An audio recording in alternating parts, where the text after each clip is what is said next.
Chelsea this season are not just a team experiencing a dip in form, they are a real example of how a big club can get trapped in a spiral of failure that is hard to stop. The heavy defeat to Brighton and Hove Albion became a symbol of that collapse. It was not just about the 3-0 scoreline, but about how their performance looked directionless, identityless, and lacking any real resistance. In that match, Chelsea even failed to register a single shot on target in the first half, a statistic that perfectly illustrates how blunt their attack has become. More than that, this defeat extended a deeply worrying record. Chelsea have now suffered 5 consecutive league defeats without scoring a single goal, a streak not seen in over a century. This situation puts them at serious risk of missing out on European competitions next season, including the Champions League. For a club of Chelsea's stature, this is not just failure, it is an identity crisis. The pressure is now not only on the players, but also on head coach Liam Rosenjor and the management behind the scenes. Champions League hopes slowly fading. Mathematically, Chelsea's chances of breaking into the Champions League zone are not completely gone. However, when looking at the standings and performance trends, those hopes are drifting further from reality. The loss to Brighton and Hove Albion was not just about dropping 3 points, but about losing a strategic position near the top. Brighton managed to overtake them and widen the gap, both psychologically and mathematically, while Chelsea remained stuck in a negative trend with just 1 win in their last 9 matches. Even worse, failing to score in 5 consecutive games highlights a serious attacking issue, where their expected goals continue to decline and do not match the chances created. In the final phase of the season, momentum is key, and Chelsea have lost it just as their competitors are finding their rhythm. This situation becomes even more dangerous when considering pressure from teams below them that are performing more consistently. Clubs like Brentford, AFC Bournemouth, and Fulham are closing in with more stable performances, raising the possibility that Chelsea could be completely pushed out of European spots. The impact is not just on the pitch, but also financially and in terms of reputation. Missing out on the Champions League means losing tens of millions of euros in potential revenue from broadcasting rights, sponsorships, and match-day income. Moreover, the club's attractiveness to top players could decline, making recruitment more difficult. In the context of a long-term project, this failure could slow down the rebuilding process that has already required massive investment. What initially looked like a transitional season now risks becoming a significant setback for Chelsea. From title contenders to a team without identity. Chelsea's biggest problem this season is not just the results, but how they play without a clear structure. In the match against Brighton and Hove Albion, the difference in quality was not only reflected in the scoreline, but in how both teams controlled the game. Brighton built attacks with organized patterns, utilizing positional rotations in midfield and creating overloads on the wings. In contrast, Chelsea struggled in the build-up phase, especially under high pressure. Their center-backs lacked progressive options because the midfielders were too static and failed to open vertical passing lanes. As a result, ball circulation became slow and predictable. The early goal from Ferdi Cadoglio further exposed their weak defensive structure, where the distance between lines was too wide and pressing coordination was almost non-existent. Chelsea looked like a team playing without basic principles. There was no clarity whether they wanted to dominate possession or play reactively. Beyond the technical aspects, this crisis also reflects a collapse in mentality. Players' reactions on the pitch showed a lack of urgency and confidence, especially when trailing.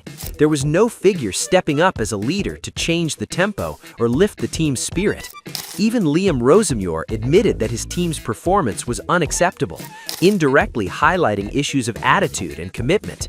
When a coach begins questioning the team's mentality in public, it usually indicates a gap between tactical instructions and execution on the pitch. Chelsea's identity, once known for strong character and discipline, is now almost invisible. They have not only lost their direction of play, but also their hunger to compete. In football, the combination of tactical structure and mentality is fundamental, and Chelsea currently seem to have lost both at the same time. Barbergate, and a fractured dressing room. Amid an ongoing performance crisis, Chelsea have been hit with off-field issues that further complicate the situation. One of the most talked about incidents is the leak of squad information ahead of an important match. The absence of key player Cole Palmer had already circulated on social media before the club's official announcement. This situation sparked widespread speculation about weak internal control. Suspicion pointed towards individuals close to players, including unofficial parties such as personal staff with access to sensitive information. This incident, later dubbed Barbergate, became a symbol of how small gaps in information management can escalate into major crises. In modern football, where competition is extremely tight, even the smallest detail can become a strategic advantage for opponents. And in this case, Chelsea failed to maintain the confidentiality expected of an elite club. This leak is clearly not a trivial issue, but a reflection of deeper problems within the dressing room. When internal information can easily reach the public, it indicates cracks in discipline and collective responsibility. Opponents can exploit this to prepare better strategies, especially in anticipating lineup changes. However, the biggest impact is internal. Trust between players and staff can erode, creating an environment that is not conducive to peak performance. In such conditions, the team's focus is no longer fully on the match, but distracted by ongoing internal issues. Chelsea now face two pressures at once: pressure from opponents on the pitch and pressure from disharmony within the squad. If not addressed quickly, this crisis could continue without a clear solution. Experiments that turned into disaster. In an attempt to find quick solutions, Liam Rosenyor switched Chelsea's structure to a back three system. In theory, this setup is meant to provide defensive stability and flexibility in build-up through midfield overloads. However, in practice, Chelsea showed serious structural issues. The distance between lines was too wide, especially between the back three and the double pivot, creating large spaces in the half spaces that Brighton easily exploited. During quick transitions, Chelsea's wingbacks were often late tracking back, forcing center backs to drift wide and leaving gaps centrally. The early goal from Ferdi Cadoglio demonstrated how wing overloads could easily break their defensive structure. Their build-up was also ineffective due to a lack of vertical connections. The ball circulated too much in the backline without meaningful progression into the final third. The problems became even more complex when Chelsea switched to a 4-2-3-1 formation in the second half. This change should have improved midfield control, but instead exposed weak pressing principles and poor coordination. Player spacing in out-of-possession phases was too wide, making pressing unsynchronized and easy to bypass. Players like Alejandro Garnacho added dynamism on the wings, but without a clear structure, his contributions were sporadic and not integrated into the system. Additionally, Chelsea's defensive transitions were very slow, especially after losing possession in midfield, allowing Brighton to create chances from counterattacks. Individual errors such as poor positioning and miscommunication only worsened an already fragile system. Ultimately, this failure shows that Chelsea's problems are not just about formation choices, but the absence of clear playing principles, both in attack, defense, and transitions. Rosenyor's future and the Blue co-management crisis. Pressure on Rosenyor has now reached its most critical point since he took charge of Chelsea. A series of poor results, including the humiliating defeat to Brighton, have eroded public trust in him. It is not just about results, but how the team performs without a clear direction. Inconsistent player rotation, seemingly panicked tactical changes, and inability to build a playing identity have raised serious questions about his capability at the highest level. There are even indications that some players are starting to lose faith in his instructions, as seen in the lack of response when the team falls behind. In such situations, the pressure comes not only from media and fans, but also from within the club itself. If this negative trend continues, dismissal will no longer be a possibility, but merely a matter of time. However, blaming Rosenyor alone would be an oversimplification of a much more complex problem. The root of Chelsea's crisis lies in Blue Co's management policies, which from the start have been seen as lacking a clear direction. Their aggressive transfer strategy, focused on young prospects, has not been balanced with experienced figures capable of maintaining team stability. As a result, the squad looks like a collection of talented individuals without a solid collective structure. Frequent managerial changes and shifting tactical directions have also made it difficult for players to adapt consistently.